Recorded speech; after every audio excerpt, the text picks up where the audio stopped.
गेल्या महिन्यामध्ये परतीच्या पावसामुळे जे नुकसान झालं त्यामधून शेतकरी सावरलेला नसताना आता त्याच्यावर अवकाळी पावसाच्या रूपानं पुन्हा एकदा नैसर्गिक संकट आलंय।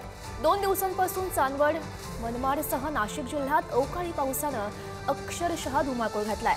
त्यामुळे याचा जो फटका आहे तो कांदा पिकाला चांगलाच बसताना आपण बघू शकतोय। वारंवार खरं तर येत असलेल्या नैसर्गिक आपत्तीमुळे शेतकरी मेटाकुटीला आलेला आहे। आम्हाला तर असं वाटतं 6 महिने झाले, 6 महिन्यापासून पाऊसच चालू आहे. आणि तो पाऊस इतका जाऊ राहिला, का आता काल रात्रभर पाऊस चाललेला आहे. रात्रभर पाऊस चालल्यामुळे आम्ही जे लागवड केलेला कांदा आहे 1 एकर, त्याचं नुकसान झालंय. म्हणजे 1 एकरामध्ये आता काय मुश्किल आहे. जगतो किती हा एक प्रश्न आहे. खर्च खूप आहे. सरकार देतंय, काय मदत दिली सरकारने, ती तुटपुंजी मदतीने काही होणार नाही. तेवढा खर्च लागवडीचाच राहतो. त्याच्यानंतर पुढला अजून त्याचा खर्च वेगळा आहे. नुसता पाऊसच आला असं काही नाही. पावसामागे अनेक संकट आहे त्याच्यावर, त्या पिकावर येणार. कांदा शक्य नाही. आता तरी कांदा वाचणं शक्य नाही.